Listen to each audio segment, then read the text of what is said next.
Well, there's a lot of components of this last layer that actually seem to have come in nicely.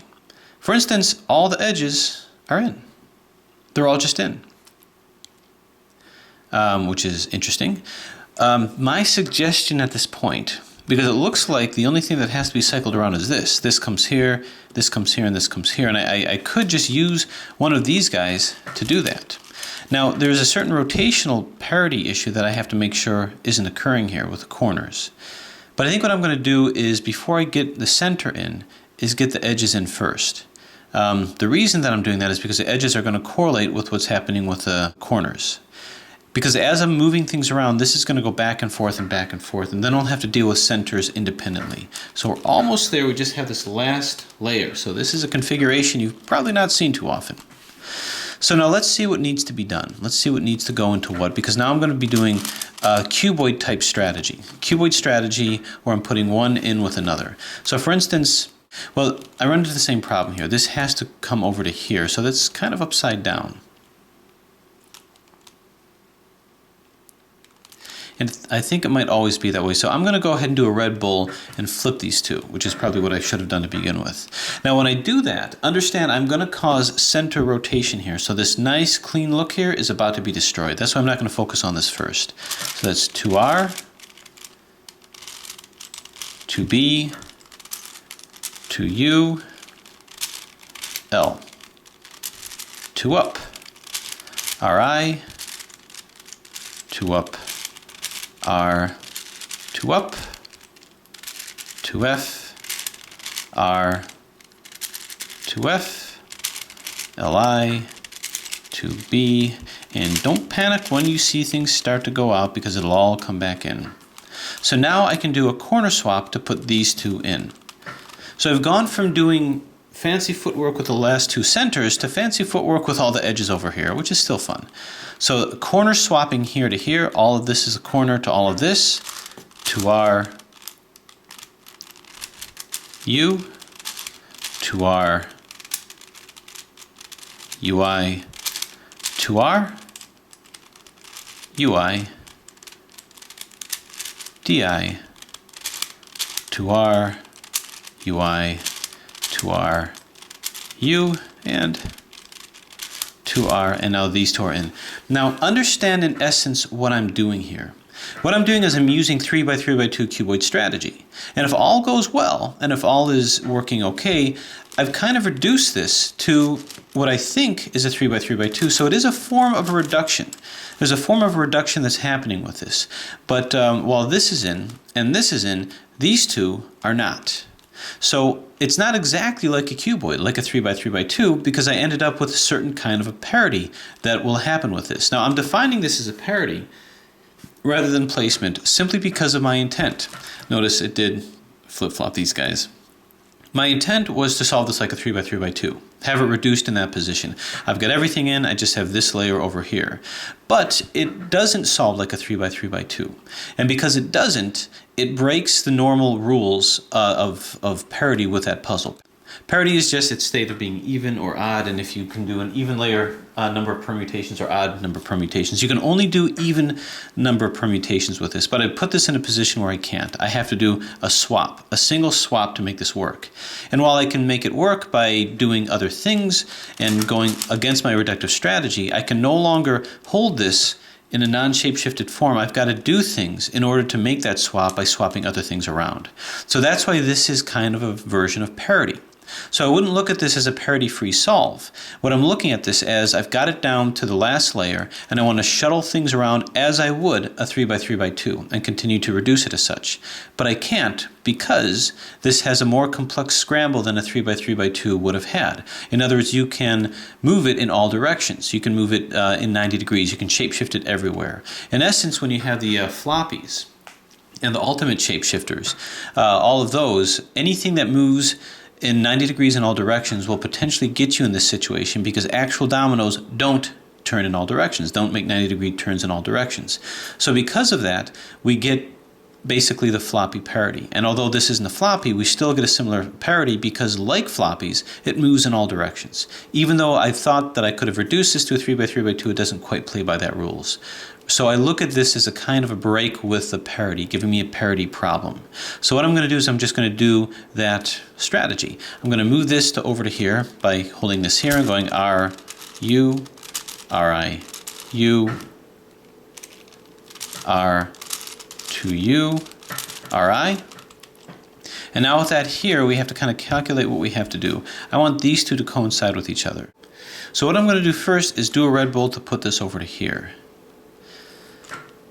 I can actually turn this over here. So when I red bolt this, this will end up here and this will end up here.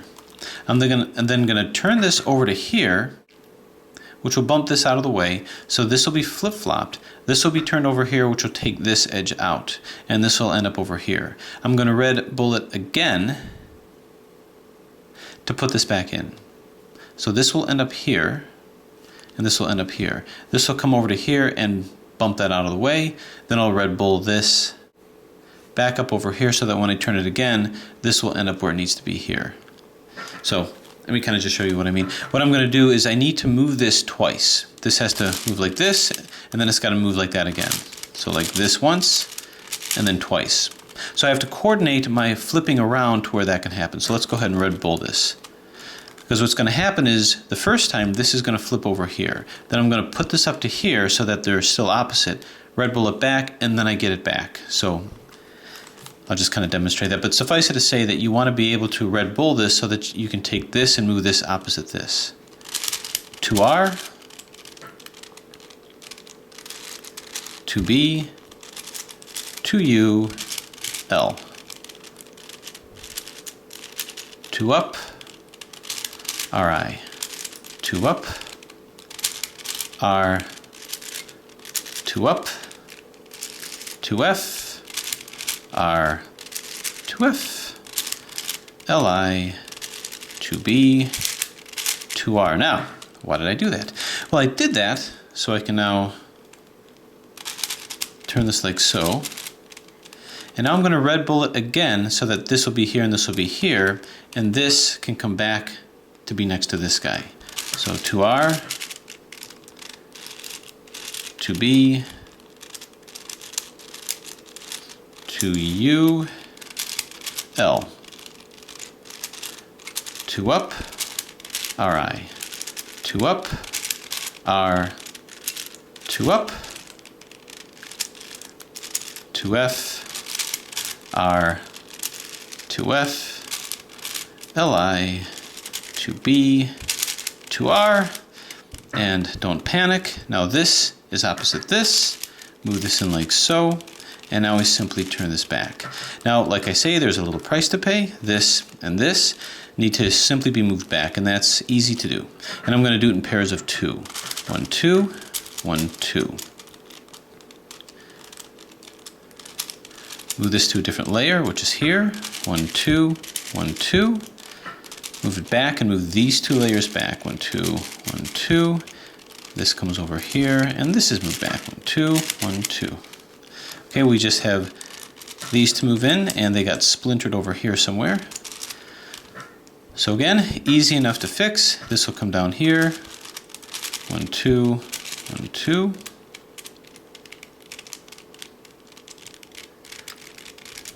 Turn. 2, 1, 2. Turn it back. 1, 2, 1, 2. Turn this back over here. 2, 1, 2.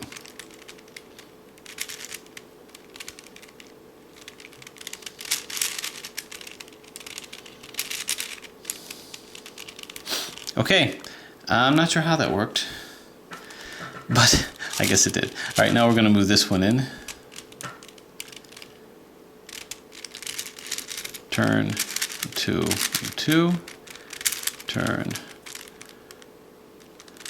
2, 2. Turn, 2, 1, 2. Okay, all of that noise just to get these guys in, and we did it. It was done. So now we do the same pattern with this. This and this need to coincide with each other. So let's take this and move it over here and see what we've got. Now you can see that things are all kind of skewed a little bit, but that's okay. R, U, Ri, U, R, to U, Ri. Kind of shake things up. This and this, okay. R, U, Ri, U, R, to U, Ri.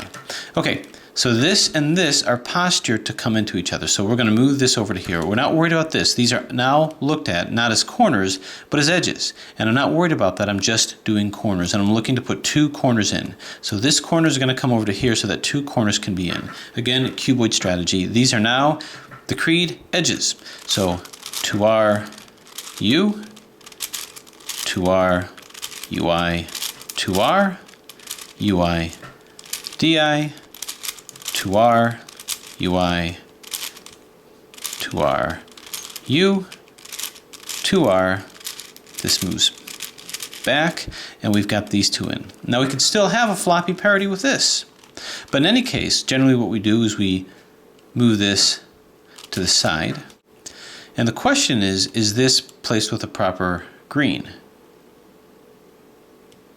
Because this might belong here and this might belong here. So these 2 might belong with each other. These 2 certainly don't belong with each other. Actually, this belongs with this over here. So what I'm going to do, just for the ease of, is I'm going to move this over here, and I'm going to move this around until this ends up over here. R, U, Ri, U, R, to U, Ri. Okay, so this is exactly what it needs to be. The only problem is that this is not at the side, so this is about to be kind of messed up. So I can't move this here without moving this over to here. So what am I going to do about that? What I'm going to do is this. I'm going to flip-flop these 2. It's going to cause placement parity here, but that's okay. Once I flip-flop these 2, I'm then going to exchange these 2. Because at least that way these 2 will be next to each other, and that's going to be easy for me to see. So it's going to be 2R, U, 2R, U, 2R, 2, U, 2R, 2U, 2R, U, 2R, UI, 2R. Okay, now what I'm going to do is, holding this over here, I'm going to flip-flop these 2. 2R, U, 2R, U, 2R, 2U, 2R, 2U, 2R, U, 2R, UI, 2R. So, just trying to simplify things, and now these 2 are in, so I'm going to put this to here and this to here, and then we'll see where the sparks fly. So we've got 2R, U, 2R, UI, 2R, UI, DI, 2R, UI, 2R, U, 2R. So you can do whatever strategy you want. This is just how I chose to do it this time. So these 2 are in, these 2 are in, and now the question is, are these 2 and these 2 in? Well, I've got a green and a pink, which could coincide with this, and I've got the green and yellow, which can coincide with this. And I'd like to think that they're where they need to be, but there's only one way to find out. Let's start moving these middle ones in and see if we actually have things where they're supposed to be. So I'm going to do an adjacent middle swap, or opposite middle swap, to put these in. 2R, 2U, 2R, 2U, 2R, 2U. And I see a couple things. This is where it's supposed to be, but it's not coordinated correct, but that's okay. But I also see that these 2 don't belong with each other. And the reason is because this belongs here, the yellow one should be here. So I actually do have something of a floppy parity. What I'm going to do is I'm going to do an opposite edge swap just to get these in and to put this back. 2R, 2U, 2R, 2U, 2R, 2U. Okay, what I'm going to do is let's go ahead and red bull these back in. 2R, 2B, 2U, L, 2 up, RI, 2 up, R, 2 up, 2F, R, 2F, Li, 2B, and 2R. Okay, that puts these edges in. Actually finally got all of these into their proper configuration. What we need to do now is we need to swap edges to where they match the corner parts of the edges on either side. So I see the green and the pink, which is going to match up with this. So this is going to be an opposite edge swap. 2R, 2U, 2R, 2U, 2R, 2U, which effectively gets this in. Now I just need to swap these two for these pinks to come across here. And that's 2R, U, 2R, U, 2R, 2U, 2R, 2U, 2R, U, 2R, UI, 2R. Okay, so we appear to have all of our edges reduced, and that's all fine. So now we have to consider what needs to be done regarding the center and regarding the corners. So we want to make sure that the rotation and the orientation, the orientation of the center is correct. Now here's the good news. The good news is these centers really don't have much of a bearing in terms of orientation. They're equivalent to each other.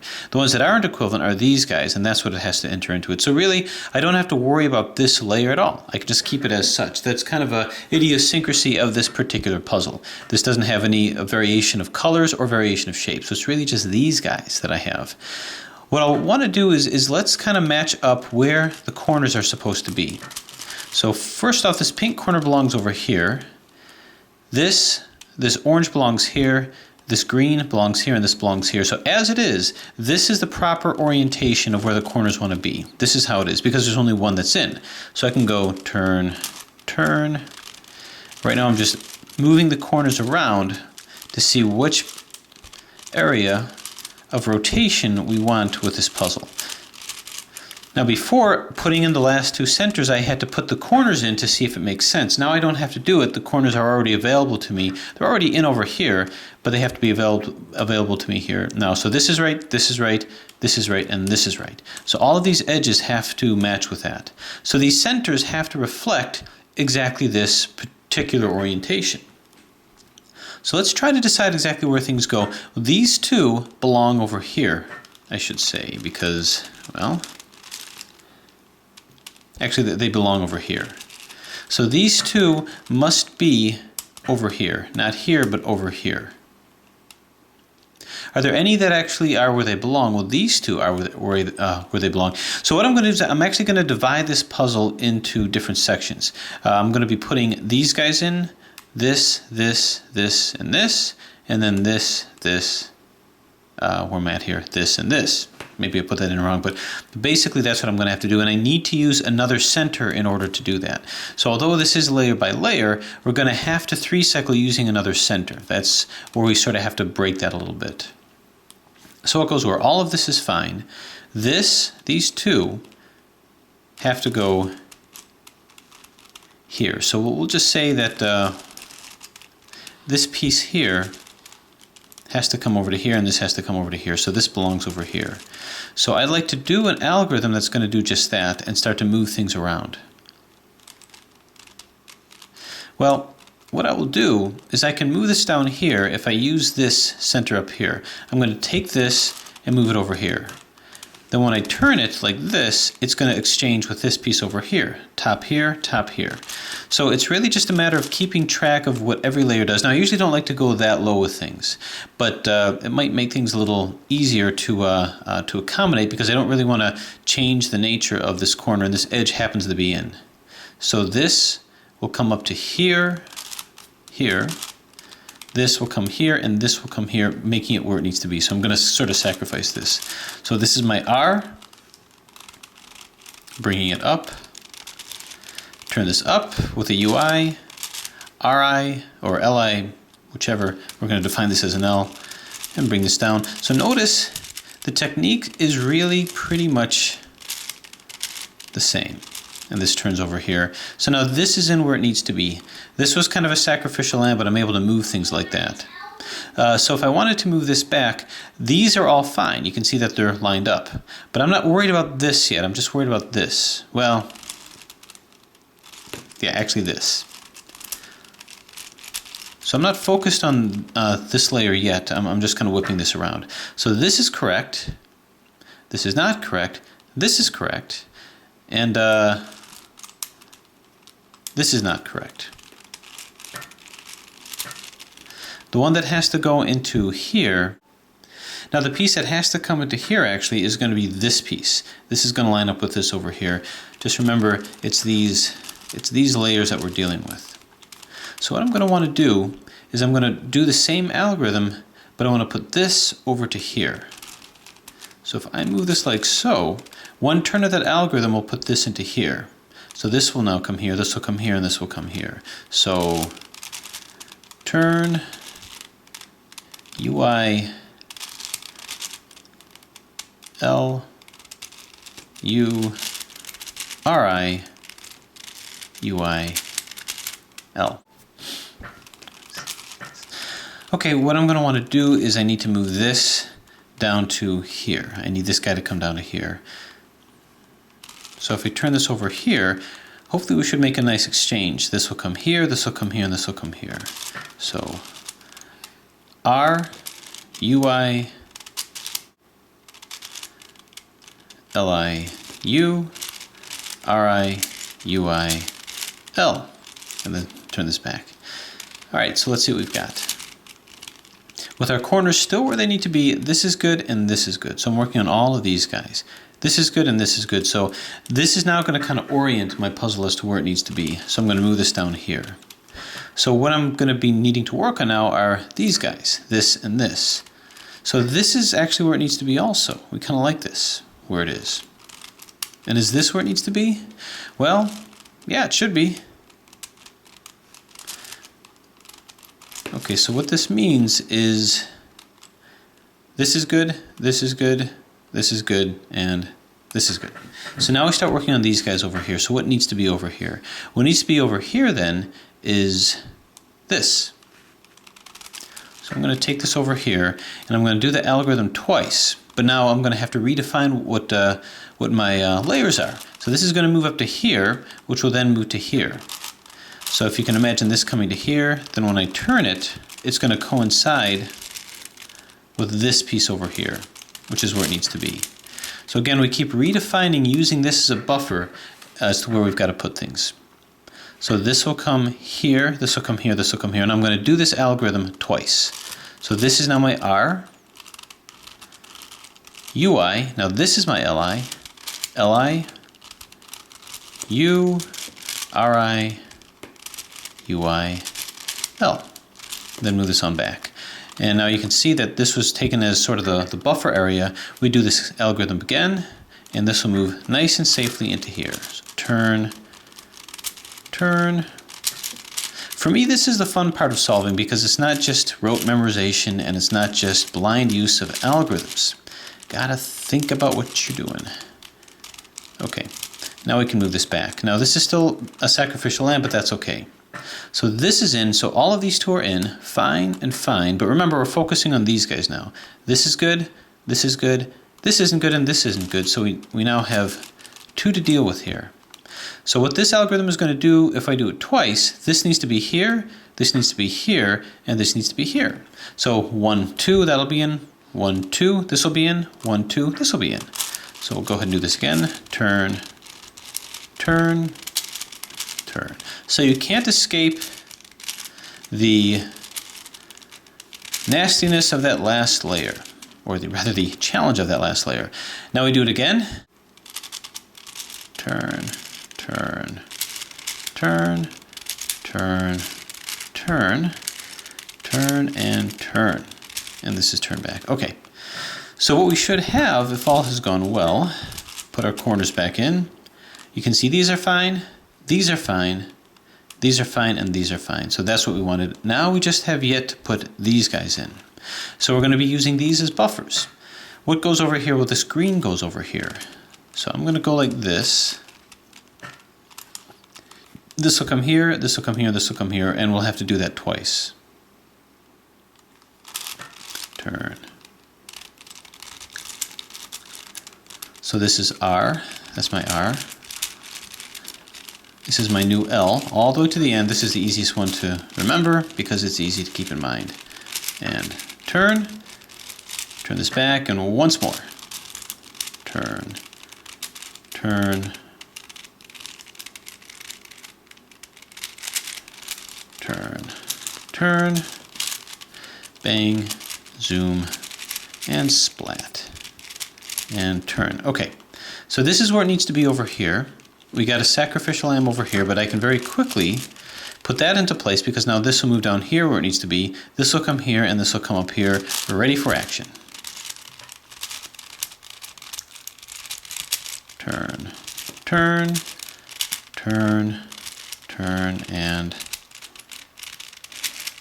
turn. This moves back. Okay, these two are in place. These guys need to swap around. And so what's going to happen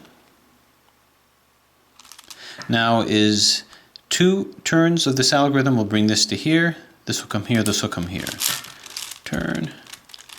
Like I say, even though it's layer by layer, we can't escape the strategy of the last layer and all the parities that happen. So the layer by layer does not give us a parity-free solve. It gives us an alternative solve, but not a parity-free solve. Turn. To do that, well, we have to do a semi-AI method where we always match the corners. Okay, so these are in. What I'm going to do is I'm going to flip these two so that they're where they need to be. And once I have this one in, I'm going to then flip these opposite so that I can get this parity back. It's just going to be easier to visualize. That way I don't have to mess up the corners where they're supposed to be. You see this got flipped around a little bit. So I'm going to go like 2R, U, 2R, U, 2R, 2U, 2R, 2U, 2R, U, 2R, UI, 2R. And now as soon as I did that, what I'm going to do is I'm going to flip these two.